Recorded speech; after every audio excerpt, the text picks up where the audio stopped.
है। जिस तरह उत्तर प्रदेश के इटावा में एक घटना घटा, यादव समाज के जब कुछ लोग कथा करने के लिए जाते हैं, वहाँ ब्राह्मण समाज के लोग उनके साथ कई तौर पर अलग टिप्पणी, मतलब कहा जाए तो बर्बरता करते हैं। उनके बाल मुड़ दिए जाते हैं, उन पर मूत्र विसर्जन किया जाता है। ये सब तमाम घटनाओं को लेकर हमारे साथ बात करने के लिए पटना हाईकोर्ट के एडवोकेट शिवरंजन भारती सर जी हैं, उनसे हम बात करेंगे।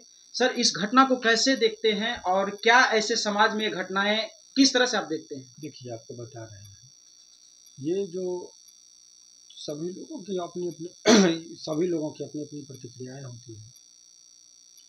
तो पहले जब मैं वीडियो देखा तो मुझे यकीन नहीं हुआ कि आज के इस दौर में इतनी बड़ी वारदात हो जाएगी, कि अगर कोई आदमी प्रवचन देगा और इतनी बेरहमी से उसके साथ, तो मुझे लगा कि कहीं आर्टिफिशियल वीडियो तो नहीं है।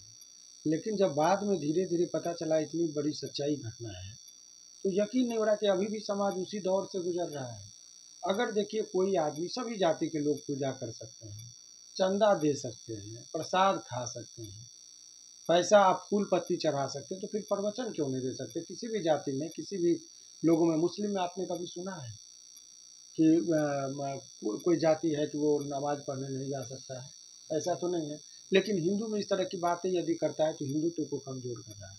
आप कहते हैं, नारा दिया जाता है कि बटोगे तो कटोगे, तो ये बांटने की बात है। मैंने हिंदू रहो, जय श्री राम बोलो, लेकिन आप चंदा दोगे तो हम ही खाएंगे। एक चीज़ देखिए, प्रसाद आप बताइए कि प्रसाद जो होता है सब में बंटता है कि नहीं? किसी भी मंदिर में भोग लगाइए तो प्रसाद जो होता है सभी लोगों में बांट दिया जाता है। तो चंदा जब आता है, पैसा, तो गरीबों में क्यों नहीं सभी लोगों में बांटते? खास लोगों का क्यों अधिकार होता है? अगर प्रसाद बांटा जाता है तो पैसा भी सभी लोगों में बांट दे। मंदिर में है कि करोड़ रुपया आया, महावीर मंदिर जो है पटना में, करोड़ों रुपया आता है साल में, क्यों नहीं गरीबों में बांट दिया जाता है? सामूहिक रूप से शादी में बांट दिया जाता है। लेकिन ब्राह्मण समाज का लोगों का कहना है कि कथा कहने का भी अधिकार सिर्फ है तो ब्राह्मणों का है। खासकर देखिए, देश के सबसे बड़े शंकराचार्य, उनका बयान आया है कि कहीं तौर पर देखा जाए तो सिर्फ ब्राह्मणों का ही कथा कहने का अधिकार है। आपको कहने की बात, एक दो बात मैं कहूँगा तो लोगों को लगे। आपको जो जो इधर के लोग हैं उनको अभी तो बाल मुड़वाया गया है, जूता से मारेगा, आपको घिस्टा घिस्टा के घर से मारेगा, क्योंकि आप लोगों में एकता नहीं है। अगर यदि एकता होगा, रिएक्शन में क्या हुआ? क्या रिएक्शन हो गया? अभी जन आंदोलन क्यों नहीं हो गया? हर लोग रोड पर क्यों नहीं आ गए? चाहे वो हिंदू हो या मुस्लिम हो, ब्राह्मण हो या राजपूत, वो मैटर नहीं करता है। आपको पता होना चाहिए कि राजा राम मोहन ने सती प्रथा का अंत किया, ब्राह्मण थे। आपको पता होना चाहिए कि विधवा विवाह का जो नारा दिया था ईश्वर चंद्र विद्यासागर, अपने इकलौता पुत्र को केवल प्रवचन नहीं दिया, अपने इकलौता पुत्र को शादी करवाया था एक विधवा से। तो वो लोग ही थे। अभी आपको पता है, भारत का प्रधानमंत्री पंडित जवाहरलाल नेहरू पंडित थे, इंदिरा गांधी पंडित थे, अभी राजीव गांधी पंडित थे, राहुल गांधी उसी के वंशज हैं। तो सभी लोग वो हैं। तो लेकिन वो लोग सभी बात को अभी जातिगत भावनाओं पे, तो सभी ब्राह्मण गलत नहीं है। एक दो चार लोगों के वजह से ब्राह्मण गलत नहीं है सर, तो उनको आवाज तो उठाना चाहिए था इस मुद्दा को लेकर। इसी बात पर मैं कह रहा हूँ कि इसमें बैकवर्डो और फॉरवर्डो और दलितों को की बात नहीं है। यहाँ तो एक तरफा से ब्राह्मण लोग ही उनको दंडित करते। एक सामूहिक, यदि कोई सवर्ण के नेता अपने आप को कहते हैं सो कॉल, उन लोगों को बैठक करनी चाहिए और उन लोगों को बुलाता और बोलता कि उसने गलत किया है। एक जो बैकवर्ड कम्युनिटी का कोई भी आदमी यदि वो प्रवचन दे रहा था, उसके साथ जो घटना हुई है उसका सभी सवर्ण समाज के सामने उसको लज्जित किया जाता, तो सभी लोगों को लगता है किसी की हैसियत की वो इस तरह का पहल करे? कोई नहीं किया। अगर वो, अभी मैं नाम लेके कह रहा हूँ, अभी जो एक ब्राह्मण के एकता मंच की बात कर रहे हैं आशुतोष जी, उन लोगों को पहल करना चाहिए। सचमुच में यदि आप सवर्णों के हित हैं तो आपको करना चाहिए, क्योंकि आप पॉलिटिकल बात करते हैं। उन लोगों को खड़ा होना चाहिए और उसको कहना चाहिए कि हमारा सवर्ण समाज ही उसको, ब्राह्मण समाज ही उसको दंडित करेगा, क्योंकि उसने गलत काम किया है, हिंदुत्व के खतरे की बात किया है। तो वोट लीजिएगा जय श्री राम के नाम पर सबके साथ, और प्रवचन दीजिएगा तो कहिएगा कि ये हमारा ब्राह्मण है हमारा, तो आप हिंदुत्व को कमज़ोर कर रहे हैं। हिंदुत्व को तो असली बल दलित दिया, बैकवर्ड दिया। अगर इस तरह से करेंगे तो फिर स्वाभाविक है कि कुछ नहीं होगा। कहीं ना कहीं तमाम बहुत जगह पे देखा जा रहा है कि यादवों ने इसका घोर विरोध किया, और कहीं ना कहीं यादव ही क्यों विरोध किया, ये भी एक समझने की ये सबसे बड़ी बात है। ये केवल यादवों का बात नहीं था, ये लड़ाई सत्य और असत्य का था। यादव को केवल आज यादव को कहिएगा कि अभी सरिता पासवान को करेगा तो कहेगा पासवान विरोध करेगा। तो धीरे धीरे करके सब पर होगा। कभी माझी जी को करेगा तो कहेगा माझी करेगा विरोध, कभी अति पिछड़ा के साथ करेगा तो अति पिछड़ा अपना जाने। इसी सवाल वजह तो से ये अभी है ना सुन सर, लीजिए, बिहार में जो लाठीचार्ज हुआ, कौन संगठन है जो अभी तक लाठी नहीं खाया? शिक्षक वाला आया अलग लाठी खाया, होमगार्ड वाला अलग खाया, सिपाही वाला अलग खाया, विद्यार्थी अलग खाया। बीपीएससी में देखे तो सबको लगा कि विद्यार्थी का है तो किसान नहीं बोल रहा है, किसान लाठी खा रहा है तो विद्यार्थी चुप है, होमगार्ड खा रहा है तो इंस्पेक्टर चुप है, चौकीदार खा रहा है तो होमगार्ड चुप है। तो भाई लग रहा है कि तुम ना मार खाए, लेकिन मार धीरे धीरे करके सबको खाया।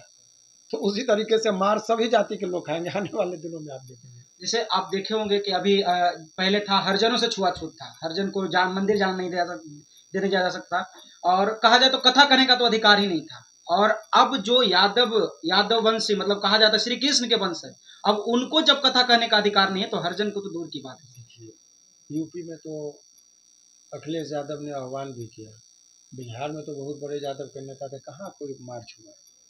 कहीं आपने सुना कि उस मुद्दे को लेकर रिएक्शन हुआ हो, पैदल मार्च हो, आंदोलन हुआ हो?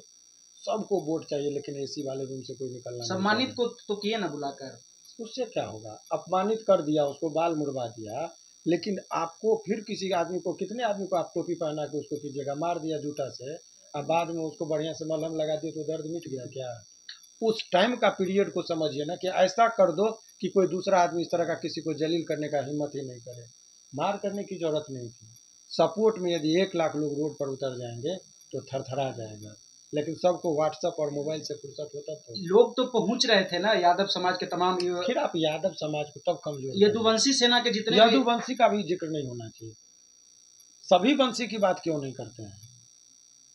इसको गलत किया वो जाति का व्यक्ति से नहीं होता है। एक ब्राह्मण ने गलती किया, सभी ब्राह्मण की बात मैं नहीं कर रहा हूँ, ब्राह्मण में बहुत लोग आलोचना करने वाले हैं, लेकिन जो लोग कहते हैं कि हम ब्राह्मण समाज के नेता हैं, ब्राह्मण संघर्ष मोर्चा चलाते हैं, तो ब्राह्मण के द्वारा ब्राह्मण को यदि दंडित किया जाता तो इधर के लोगों को और ज़्यादा सुकून होता कि चलो कम से कम जायज़ तो बोल रहा है। यादव समाज में अगर कोई गलत करे तो यादव ही उसको दंडित करे, मुसलमान में यदि कोई गलत करे तो मुसलमान ही उसका आवाज़ उठाए, तब देश की एकता और अखंडता बरकरार रहेगी। लेकिन बड़े बड़े देखा है तो ये थे क्या बोले, अहिर रेजिमेंट के तमाम लोग जो थे वो पहुंच रहे थे वहां पे, सिर्फ और सिर्फ अहिर रेजिमेंट के लोग पहुंचे थे, और कोई लोग वहां पे इटावा में कोई लोग नहीं गए। नहीं पहुंचेंगे, वही तो मैं कह रहा हूँ, सबको बांट दिया। जब इधर की बात आएगा तकेगा बटेर हो, यादव को का है झगड़ा तो पासवान जी क्यों बोलेंगे? यहाँ बिहार में सरिका पासवान का लड़ा है तो यादव जी का है बोलेंगे, तो ऐसे ही सब कुटाइएगा। अच्छा, क्या होना चाहिए उन लोगों पर, क्या कार्रवाई होना चाहिए जो ऐसी घटना को अंजाम दी? इसके लिए देखिए जो क्या कार्रवाई होनी चाहिए, हालांकि इस तरह का बयान मैं देता नहीं हूँ, बुद्धिजीवी हैं, सभी लोगों को देश की एकता और अखंडता, हिंदुत्व के असली यदि हकदार आप कहते हैं तो कोई भी जाति के लोग हों, इस तरह का वारदात नहीं करना चाहिए। गले से गले मिलाकर यदि चलेंगे तो देश तरक्की के राह पर चलेगा। देशभक्त हैं, अगर हिंदुस्तान को टुकड़े टुकड़ों में नहीं बांटना चाह रहे हैं तो आपको सभी को गले लगाना होगा, गांधी जी की तरह जोत से जोत चलाते चलो, प्यार की गंगा और प्रेम की गंगा बहाते चलो। तो ना कोई ज्योति से ज्योति जला रहा है, ना कोई प्रेम की गंगा बहा रहा है, सब नफरत की आड़ में है, अश्लीलता परोस रहा है। तो ऐसे परिस्थिति में सभी लोगों को, हम लोग के मिथिलांचल में कहावत है कि सब गोटे कनी कनी सोचियो मिथिला के ना सुधरते ही। उसी तरीके से सभी आदमी को थोड़ा थोड़ा सोचना होगा कि हमारा देश कैसे सुधरेगा, हमारा देश कैसे बढ़ेगा। सभी लोग यदि थोड़ा थोड़ा सोचेंगे तभी देश चलेगा, नहीं तो एक दूसरे पर आप ऐसे ही करते रहिए, इसी तरीके से कटते रहेंगे और इसी तरीके से मरते रहेंगे। सर, आपने हिंदू देखा होगा कि हिंदू राष्ट्र के तमाम बाबा जो थे हिंदू राष्ट्र का भाषण देते हैं, हिंदू राष्ट्र बनाने की बात करते हैं। हिंदू राष्ट्र बनाने से पहले ही लोगों की असलियत चेहरा जो है सामने आ गया। अगर हिंदू राष्ट्र बनता है तो फिर तो वही लोग आगे आकर अत्याचार करेंगे जो लोग अभी किया कर रहे हैं। ये बहुत कंट्रोवर्शियल सवाल है। ये सच्चाई है ना सर? सच्चाई है, लेकिन सच्चाई कड़वी सच बोलने का एक अवसर होता है। सत्य बोलो लेकिन कड़वा सच को बोला जाता है। चाणक्य नीति है कि बड़े उचित समय पर बोलो। हमारे इस चीज़ों को थोड़ा सा प्रतीक्षा कीजिए, अभी तो थोड़ी बात लगी है, धीरे धीरे करके लोगों को एहसास होगा। अभी नहीं, आपको ठीक 10 साल 20 साल बाद देखिएगा लोगों को किस तरीके का विकलांग बच्चा पैदा होगा। विकलांग माने शरीर से नहीं, मानसिक रूप से विकलांग।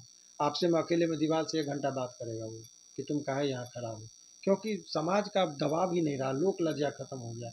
पहले लोग बंद कमरे में, अभी आप देखे होंगे कि वीडियो का क्या है, बीच ट्रेन में आदमी डांस करने लगता है, रील्स बनाता है, उसको वहीं पर क्यों नहीं लोग जूता लेके मारता है। आधा कपड़ा पहन लेगा और पब्लिक के बीच में एगो प्रैंक वीडियो चलता है, कोई किसी को बुद्धू बना रहा है, गांव का बुजुर्ग आदमी है उसको देह पर पानी डाल दिया, चिढ़ाते हैं। अभी बहुत सारा वीडियो देखते हैं। अरे हो क्या रहा है उसको, जो तुम अपने फन के लिए किसी की गरिमा को तो नहीं, किसी का पिताजी है, किसी का दादाजी है, तुम बुजुर्ग समझ लिया, लेकिन उसका बच्चा जिस दिन देखेगा उस पर क्या रिएक्शन होगा। तो ये सब चीज़ों को भी ख्याल रखना चाहिए। बाकी इस वीडियो के बारे में आप क्या सोचते हैं, कमेंट करके बताइएगा। जय हिंद, जय बिहार।